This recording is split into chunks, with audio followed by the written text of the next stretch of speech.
Ya llegamos a sí, está el capítulo, bueno, o la enseñanza más bien, número 16, de entender, de estar estudiando y entendiendo la obra de salvación.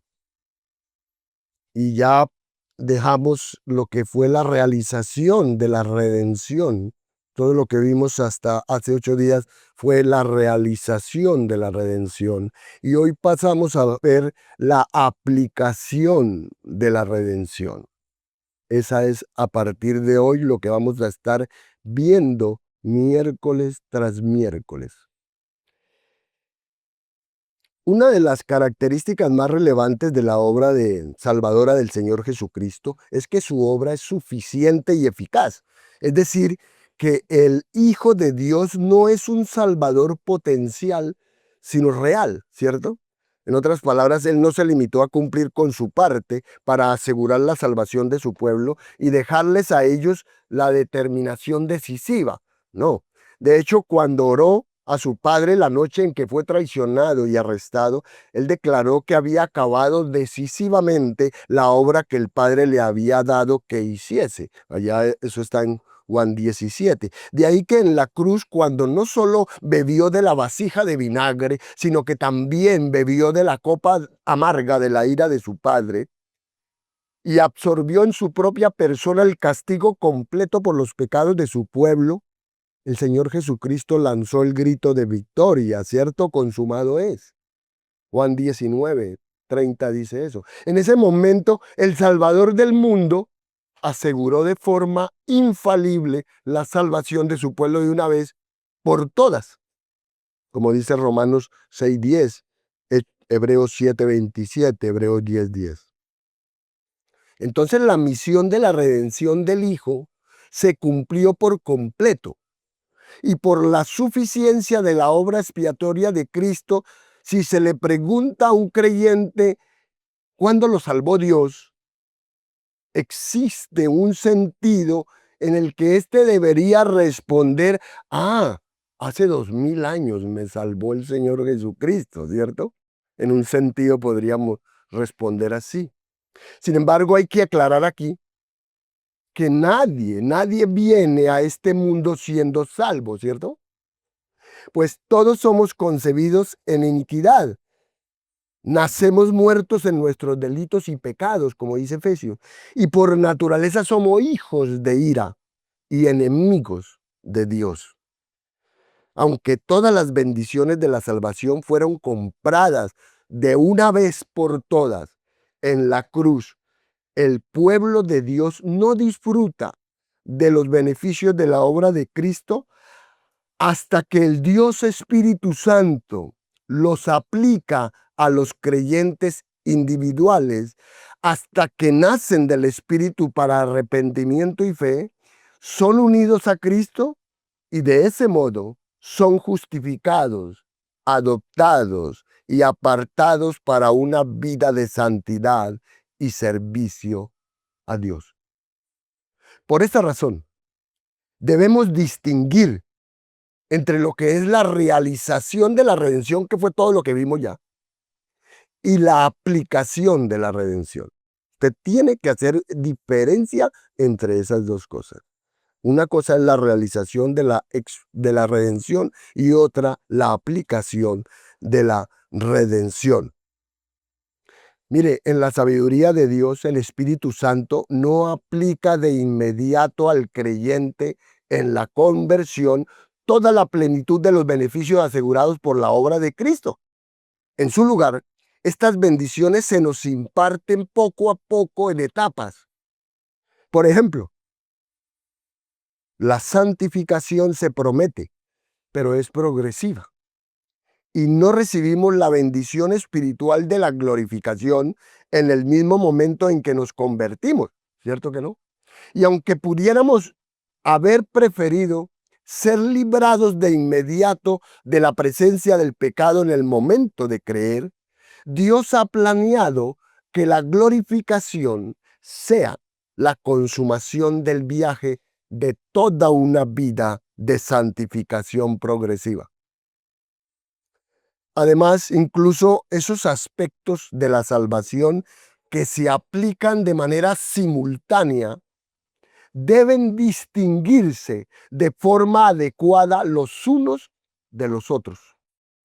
Por ejemplo, aunque somos justificados y adoptados en el mismo momento, es decir, cuando se nos concede la fe salvadora, tanto la justificación como la adopción son bendiciones únicas. Cada una es una cosa por aparte. Eso es lo que quiere decir. Y hacer que una de ellas se integre o se confunda o se mezcle con la otra, a la otra, le roba a cada una su gloria distintiva. ¿Amén? ¿Sí entiende? Bien. Como un precioso diamante, la gloria de la aplicación de la redención es multifacética. ¿Sí? Es multifacética. Entonces,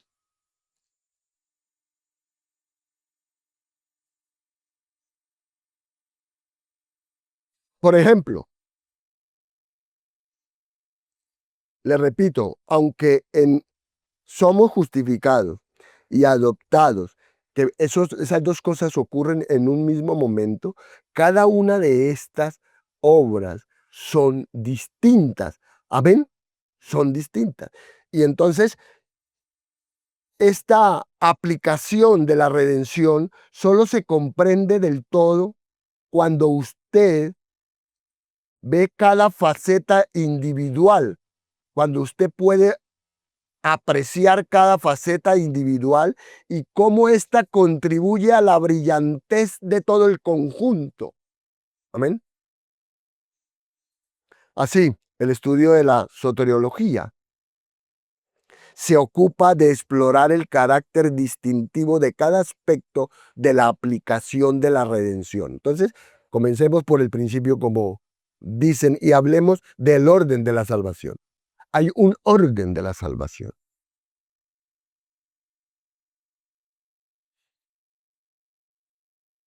Miren, estos aspectos de la salvación, justificación, conversión, santificación, justificación, adopción, cuando yo hablo de aspectos de la salvación, es todo eso, con cada uno de ellos.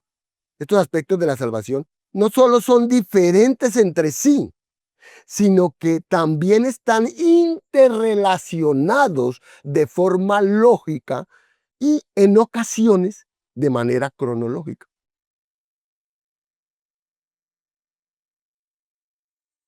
Así, el ordo salutis, una expresión latina que significa orden de salvación, pretende definir estas relaciones lógicas y cronológicas entre las diversas etapas de la aplicación de la redención. Amén.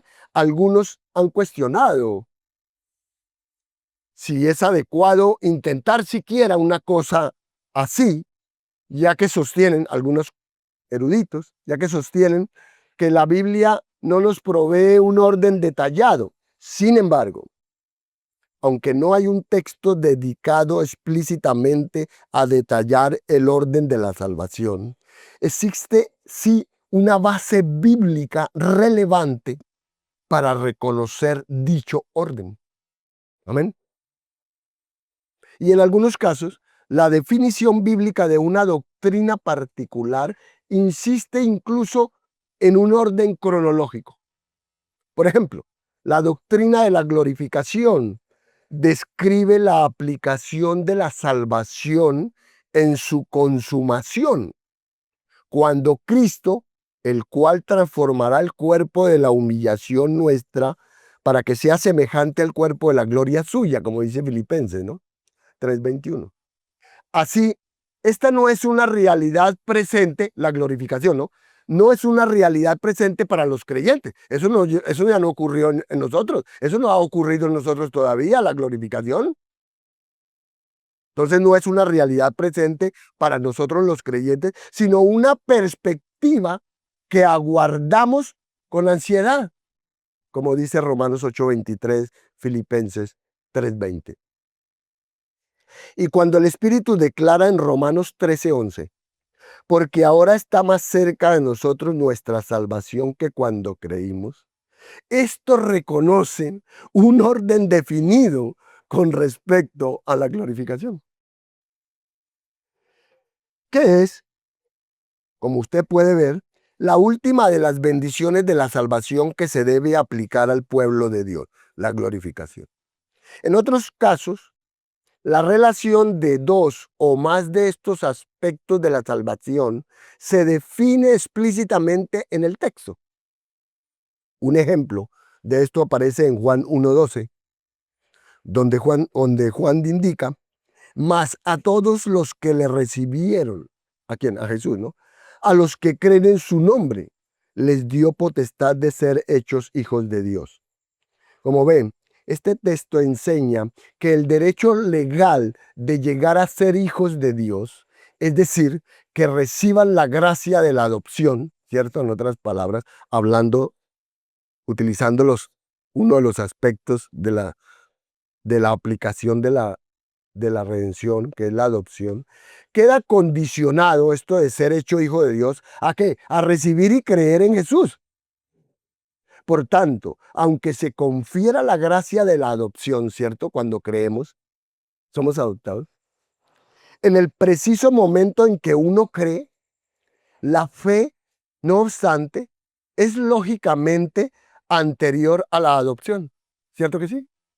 La fe es anterior a la adopción.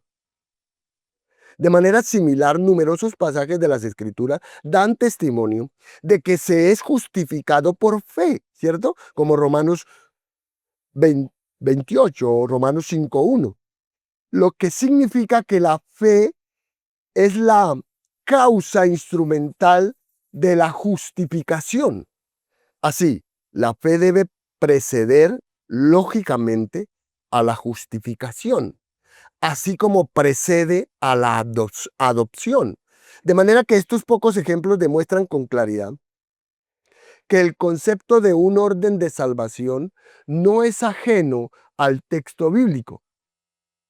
Y en realidad, sugerir, por ejemplo, que la glorificación no es la última etapa en la aplicación de la redención o insinuar que la fe se recibe con posterioridad a la justificación, eso sería agredir el simple sentido de estos pasajes que leímos. Por tanto, hablar de orden lógico o de prioridad no es el endilgarle, o sea, no es acomodar al texto de las escrituras la lógica humana de una forma poco natural, no, sino es leer el texto de la lógica divina y el orden que el Espíritu de Dios mismo ha revelado sencillamente.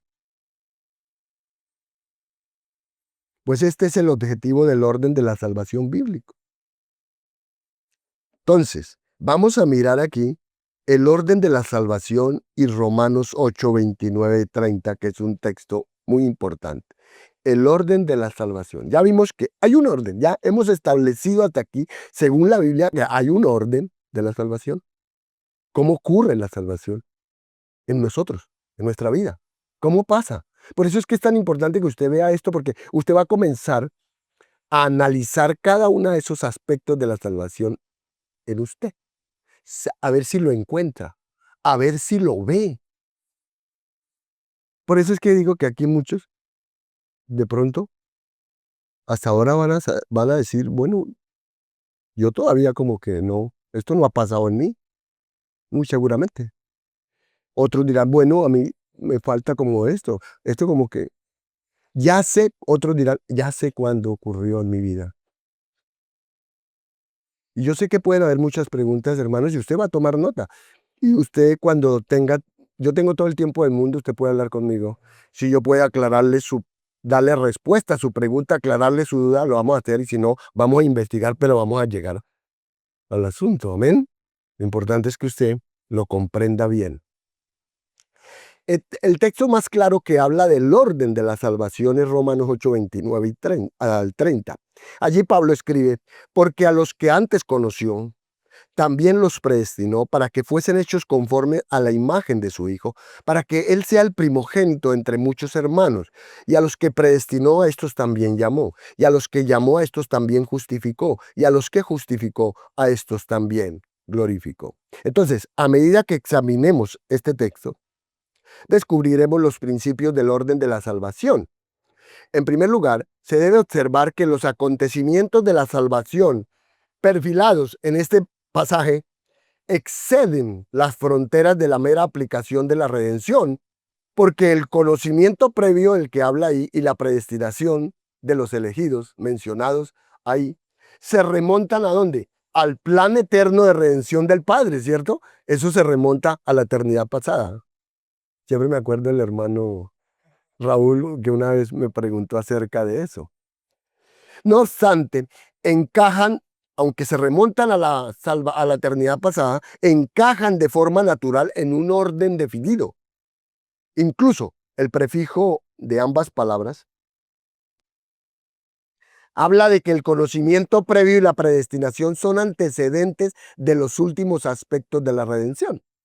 Y su uso en otros lugares de las Escrituras también da testimonio de ese orden, ya que ambos términos aparecen con la frase antes de la fundación del mundo, en otros contextos de la salvación, como Efesios 1, 4 al 5 o primera carta de Pedro 1, 20.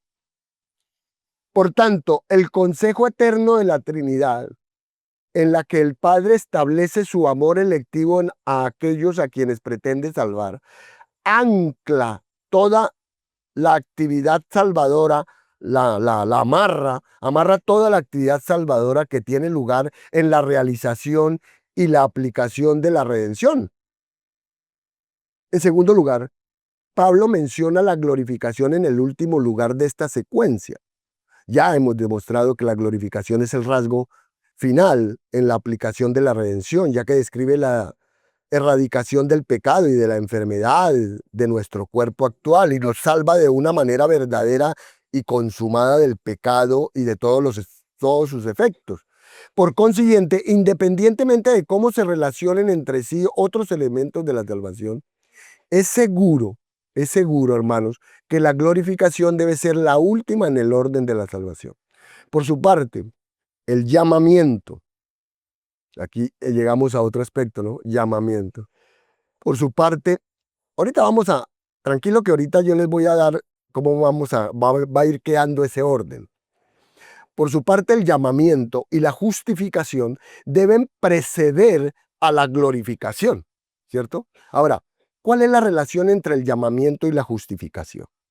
Bueno, en primer lugar, se debe observar que el llamado que Pablo tenía en mente aquí, ¿dónde? En el texto de Romanos, ¿cierto? Estamos ahí en Romanos.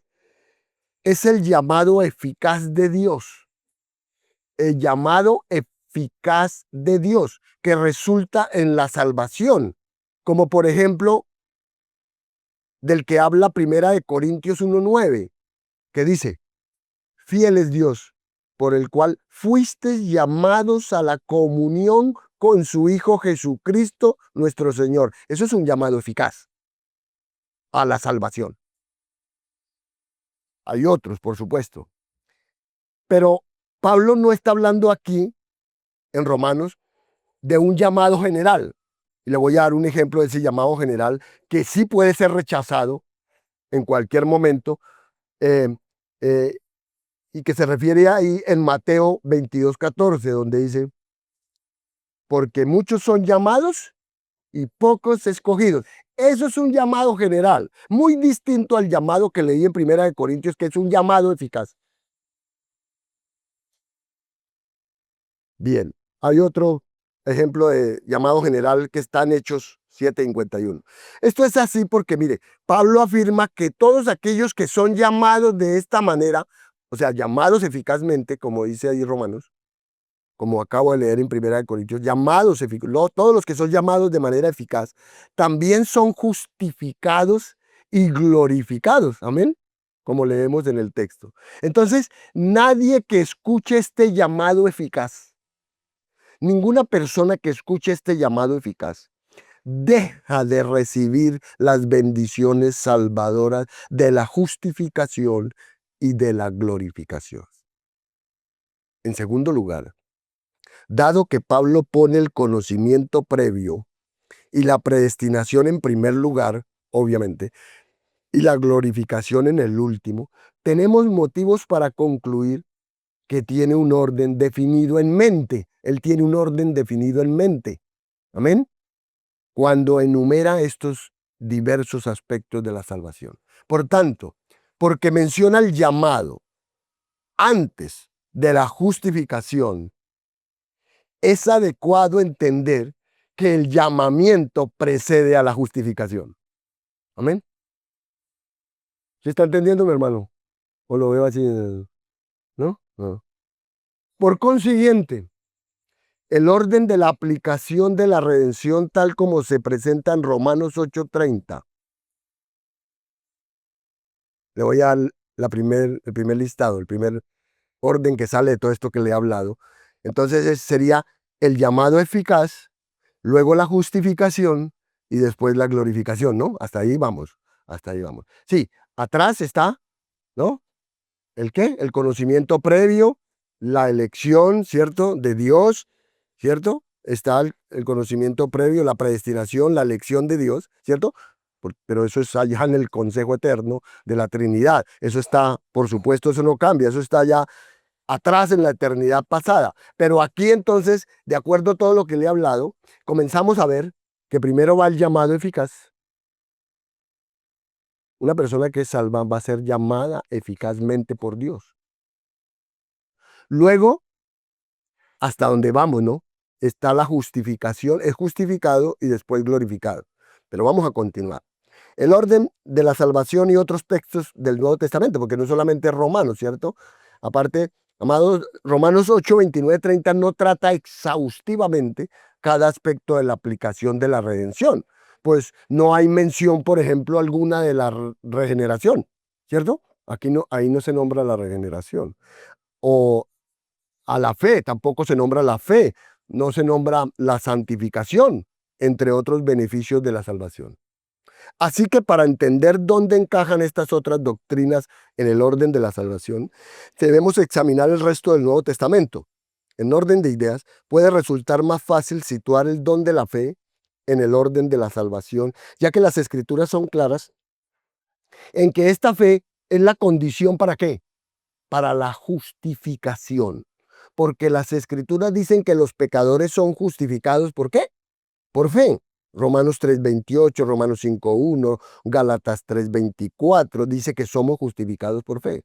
También las escrituras dicen que somos justificados mediante la fe, Gálatas 2:16. Y también que somos justificados por la fe, Filipenses 3:9.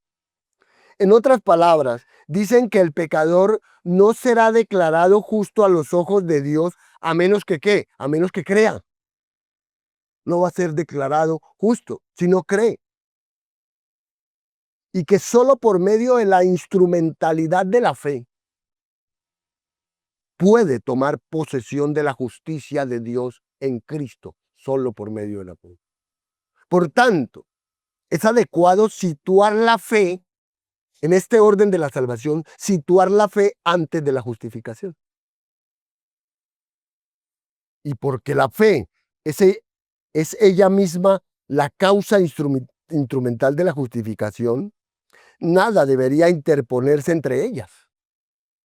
Por consiguiente, podemos añadir la fe a nuestro orden de salvación como sigue: el llamamiento eficaz, la fe, la justificación y después la glorificación. Ahí vamos. ¿Cómo es? A ver.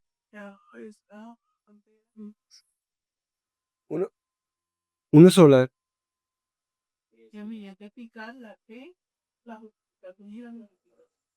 Muy bien. Además debemos considerar también que la fe salvadora, oigan esto, la fe salvadora es siempre ¿qué? Una fe penitente. Porque la fe que acude a Cristo para salvación, la fe que acude a Cristo para salvación, se aparta necesariamente del pecado y de la santurronería, de la religiosidad Esa fe salvadora es fe penitente, porque la fe que acude a Cristo para salvación se aparta necesariamente del pecado. Por eso es que un creyente que practica el pecado, eso es contradictorio. ¿Eh? Entonces, necesariamente esa fe salvadora se aparta del pecado y de la santurronería, como dice Hechos 26, 17, 18, Primera de Tesalonicenses 1, 9. Por esta razón el Evangelio se predica como el llamado tanto a arrepentirse como a creer, ¿cierto? Eso es el llamado, el Evangelio es eso, es un llamado a arrepentirse y a creer. Como dice, como está ya en Marcos 1, 14, 15, o en Hechos 20, 21. Porque el uno no puede existir sin el otro. Entienda eso bien. El uno no puede existir sin el otro. Usted no puede decir que arrepentimiento, pero no cree. O usted no puede decir que cree y no se arrepiente. No, eso no existe. No existe el uno sin el otro. Y el arrepentimiento es tan vital para la fe salvadora, la fe salvadora, ¿no? Porque la fe o cualquier otra fe no sirve de nada. No, el arrepentimiento es tan vital para la fe salvadora que Santiago declara, ¿cierto? Usted ya sabe, que cortarlos es, separarlos es matar la fe, porque esta sin obras, es decir, ¿qué? Sin frutos dignos de arrepentimiento es que está muerta. Está muerta. Una fe sin frutos dignos de arrepentimiento no es fe.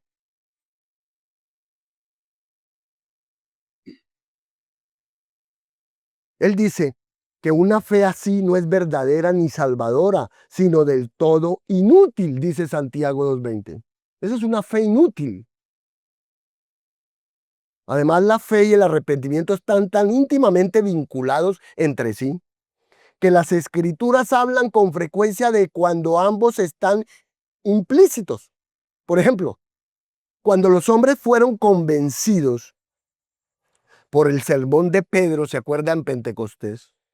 Y le preguntaron qué debían hacer para ser salvos. Él respondió, arrepentíos y bautícese cada uno de vosotros en el nombre de Jesucristo para perdón de los pecados y recibiréis el don del Espíritu Santo, ¿cierto? Hechos 2:38. Sin embargo, cuando el carcelero de Filipo también se persuade y le formula a Pablo y a Silas la misma pregunta, ellos le responden esto: cree en el Señor Jesucristo y serás salvo. Hechos 16:31. Entonces, ¿qué decimos de esto? A menos que alguien esté inclinado a pensar en la absurda noción de que Pedro y Pablo predican evangelios distintos, ¿no? Porque no falta el que piense así. Es evidente que el arrepentimiento que salva es el arrepentimiento que cree. Amén. Ese es el arrepentimiento que salva, el arrepentimiento que cree. Y que la fe que salva es la fe del penitente. Mateo 14, 4:17, Mateo 4:17, Lucas 24:47, Juan 3:16, Juan 20:31. Así, el arrepentimiento y la fe son dos caras de la misma moneda. ¿Lo entiende? El arrepentimiento y la fe son dos caras de la misma moneda. Juntas constituyen la conversión. Aquí llegamos a otro aspecto de la salvación. La conversión. Ahí llegamos. Esa es la conversión. ¿Qué es la conversión? Arrepentimiento y fe.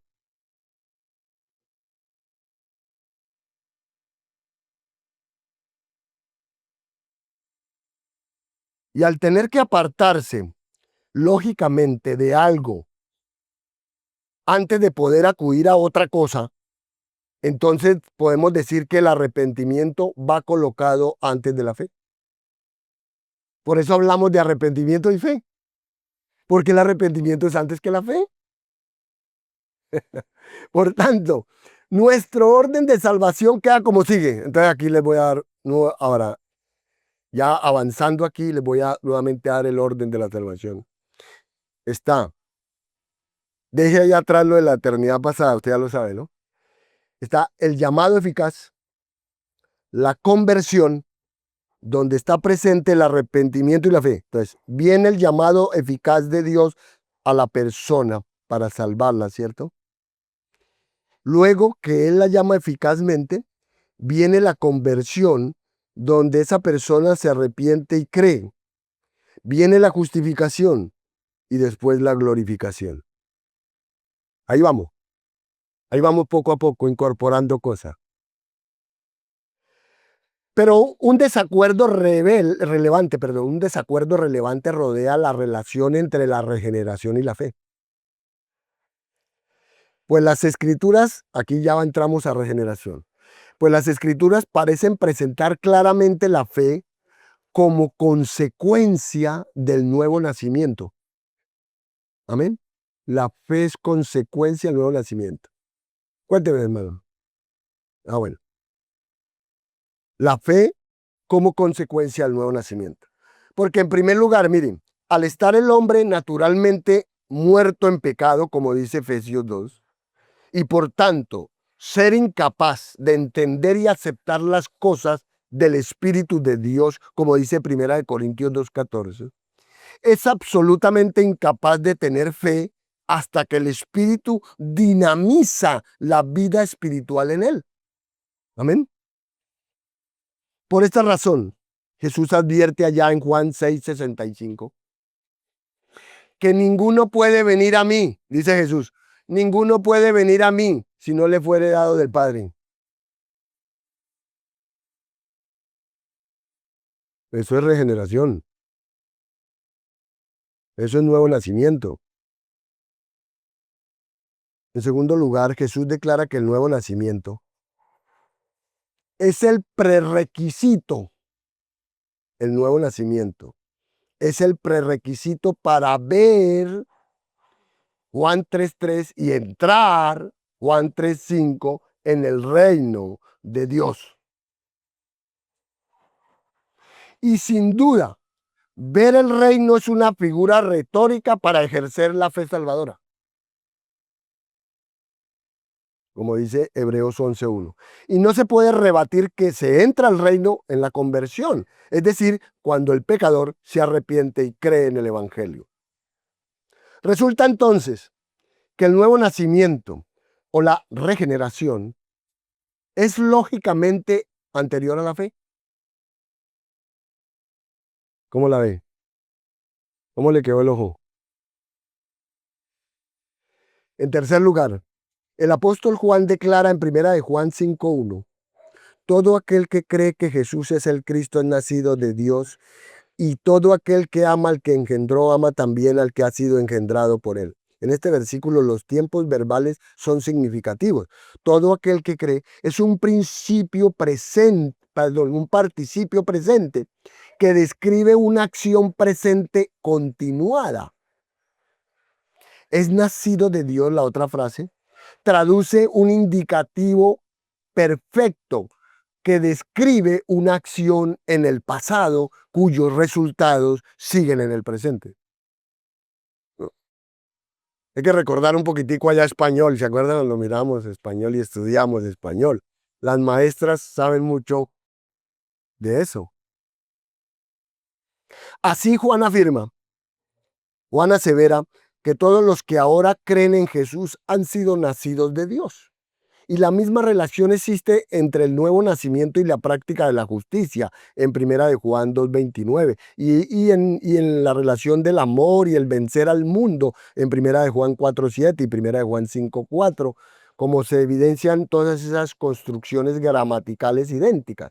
Sin embargo, ninguno de estos precede y menos aún causa la regeneración. No, son más bien el resultado, ¿cierto?, de ella, de la regeneración. De manera que finalmente existe una buena razón para creer que el llamamiento y la regeneración hablan de dos aspectos de la misma realidad, a saber, el llamado a la vida espiritual por una parte, o sea, estoy diciendo que el llamamiento eficaz y la regeneración, que son dos cosas ahí que hablan de una misma realidad, tienen que ver con ese llamado a la vida espiritual por un lado, por una parte, que es el llamado eficaz, el llamado a la vida espiritual que nos hace Dios, y a la impartición de la vida espiritual por la otra, a la impartición que es el nuevo nacimiento, la regeneración. Amén. Si el llamamiento y la regeneración pueden identificarse, pues entre sí, es comprensible que cuando Pablo habla del llamado ahí en Romanos 8:30, él no necesita incluir la regeneración, por eso él no la incluye, ¿cierto? Él no necesita incluir la regeneración porque los concibe como un solo y mismo acto. Amén. Está ahí en el mismo acto del llamado eficaz. Por eso él no la incluye ahí en Romanos. ¿Sí entiende? Y dado que ya se ha demostrado que la fe es posterior al llamamiento, es lógico concluir que, aunque son temporalmente simultáneos, la regeneración precede lógicamente y engendra la fe.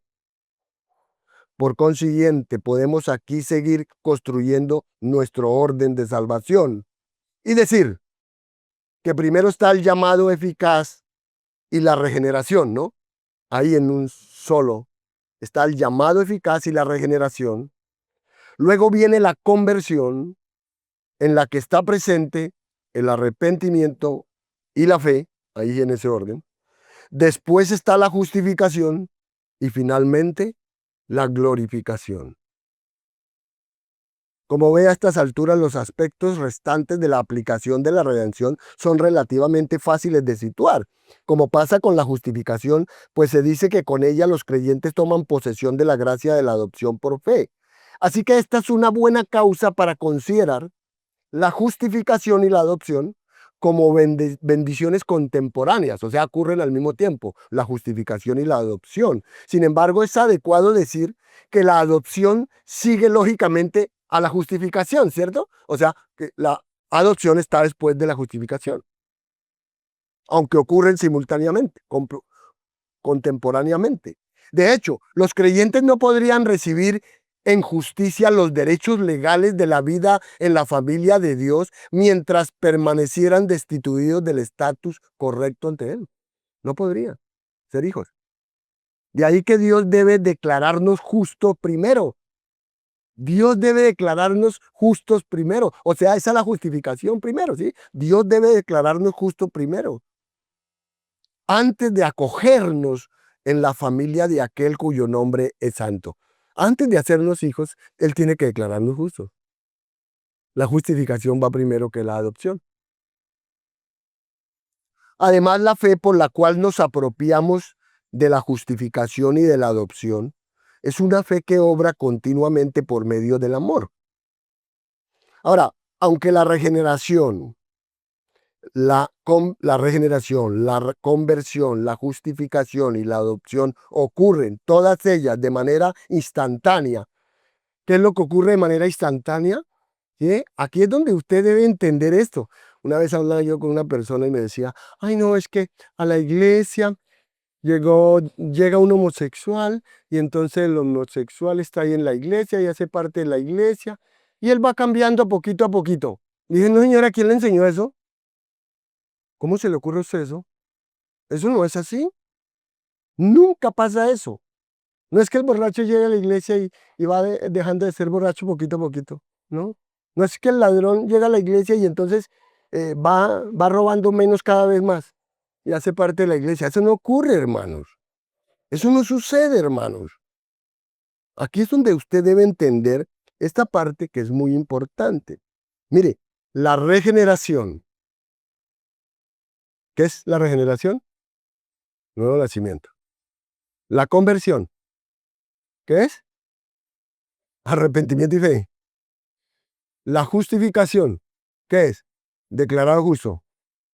Y la adopción, hecho hijo de Dios, ocurren todas ellas de manera instantánea.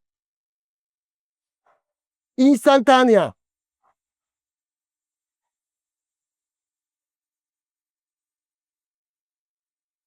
Aparte de estas, La santificación, aquí ya entramos a la santificación, es un proceso progresivo que tiene lugar a lo largo de la vida cristiana. Toda la vida cristiana vamos a estar en santificación. Segunda de Corintios 3:18.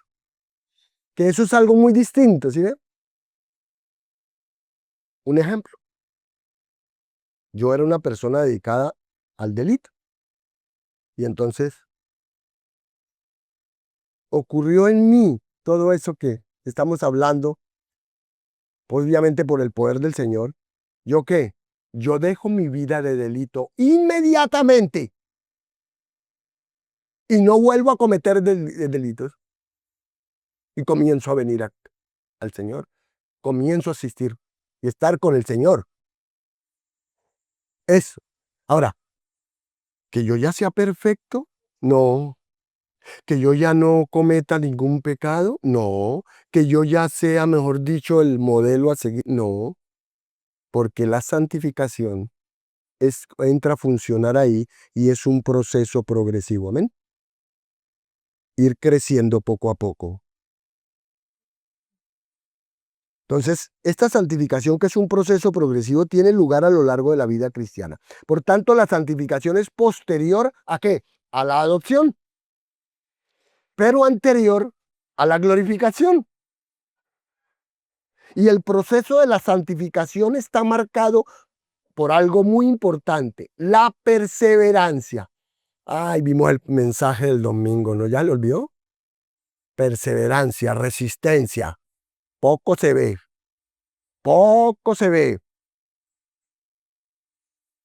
en los cristianos. Está marcada, ese proceso de santificación está marcado por la perseverancia del creyente en la fe, como dice Mateo 24:13. ¿Qué dice? El que persevere hasta el fin, ¿será qué? Ah, será salvo. ¿Sí dice eso? Mírenme, verifíqueme, por favor, que no estoy seguro. Mateo 24:13. Muy lentos para ubicar eso en la Biblia. Bueno, entonces, el proceso de santificación está marcado por la perseverancia del creyente en la fe y su crecimiento en la seguridad de la salvación. Usted crece y usted cada vez que crece, ahí va siendo santificado, usted más seguro se siente de su salvación. Y usted por eso, ¿qué? Como vimos el domingo, usted por eso obedece.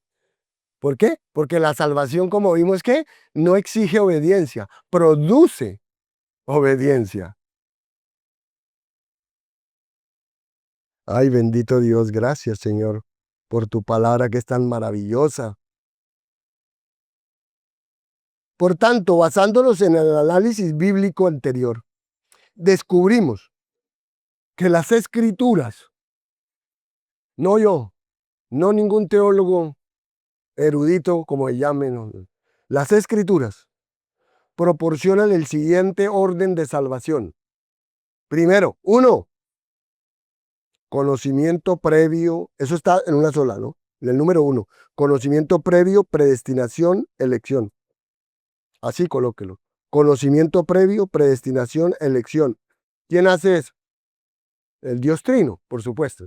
En la eternidad pasada, antes de la fundación del mundo. Él nos conoció. A mí me conoció. Él me predestinó. Él me eligió. Eso es lo que Él hizo. Y eso debió hacerlo con usted. Si usted es salvo. Dios escoge a algunos para salvación. Eso es lo que estamos diciendo. Dos, llamamiento eficaz y regeneración. En la segundo lugar es lo que sucede en la vida de una persona es llamamiento eficaz y regeneración. Usted es llamado a la vida espiritual con Dios y usted es nacido de nuevo. Usted es regenerado. Que usted ya sabe que es el nuevo nacimiento. Tres, en tercer lugar, sucede la conversión de la persona. sucede la conversión de la persona, donde se hace presente el arrepentimiento y la fe. Cuarto, justificación. Después de la conversión, de arrepentirse y creer, usted es justificado. Y eso quiere decir que usted es declarado justo. No hecho justo, no. Es declarado justo. Un estatus legal correcto tiene usted ahora delante de Dios. Quinto, adopción. Somos situados en la familia de Dios. Somos adoptados como hijos de Dios. Sexto, santificación, que es el crecimiento progresivo en santidad. Usted cada vez más aborrece el pecado y ama más a Cristo. Lamentablemente uno ve que hay algunos creyenticos que aman más el pecado, pareciera, y aman menos a Cristo.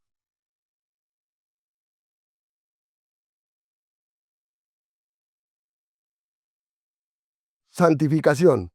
En séptimo, hay que meterlo ahí, perseverancia, porque eso es el permanecer en Cristo. Eso está marcando la santificación, el crecimiento.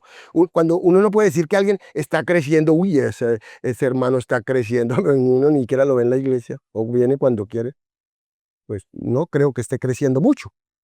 No creo que esté perseverando mucho. ¿Ve? Sencillo. Eso no le busque uno, no le busque más 5 patas al gato. Bueno, glorificación de octavo, que es cuando vamos a recibir un cuerpo de resurrección. Eso usted sabe que es la última etapa. Entonces, la primera de estas bendiciones salvadoras es pretemporal, ¿cierto? Porque es lo de Dios allá en la eternidad pasada.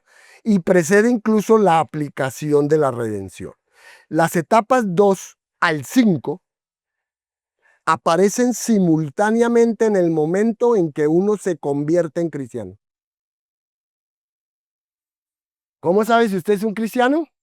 Bueno, mire a ver si en su vida ha ocurrido de las etapas 2 a las 5.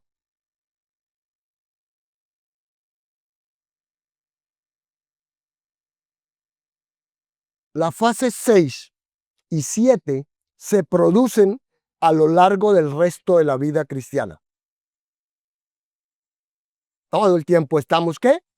Siendo santificados, creciendo y permaneciendo, perseverando. Siempre estamos. No es que de vez en cuando me ocurrió. No. ¿Usted está qué? Siempre en esas etapas 6 y 7 siempre se producen a lo largo del resto de la vida cristiana. Finalmente, el paso 8 completa la aplicación de la redención. ¿Pero cuándo? Al regreso de Cristo. De manera que para nuestra próxima cita, ¿qué vamos a hacer? Vamos a pasar a una explicación más concienzuda de cada una de estas doctrinas. Amén. De cada una de estas doctrinas para poder entender cómo ocurre eso en cada uno de nosotros. Amén. Vamos a dejar entonces por hoy hasta ahí. ¿Tiene alguna pregunta? ¿Sí anotaron el orden último? Ya el final, el consolidado, listo. Muy bien, muy aplicado, muy juiciosos. Entonces, hermanos, aunque todas las bendiciones, recuerde esto, de la salvación, fueron compradas por Cristo en la cruz hace 2000 años para todos nosotros, ¿cierto? El pueblo de Dios. Nosotros no las disfrutamos hasta que el Espíritu Santo las aplica al creyente individualmente. ¿Sí ve? ¿Cuándo me la aplicó a mí? Bueno, si usted me pregunta a mí, bueno, cuando yo tenía como 40 años. Yo era salvo en la eternidad pasada. De la eternidad pasada fui salvo. El Señor Dios Todopoderoso me eligió. Yo no lo sabía. Y Cristo pagó hace 2000 años por mí. Pero yo no lo sabía, ¿cierto? Yo no lo supe hasta que llegó el momento en que el Espíritu Santo comenzó a aplicar la obra de redención en mi vida. Amén.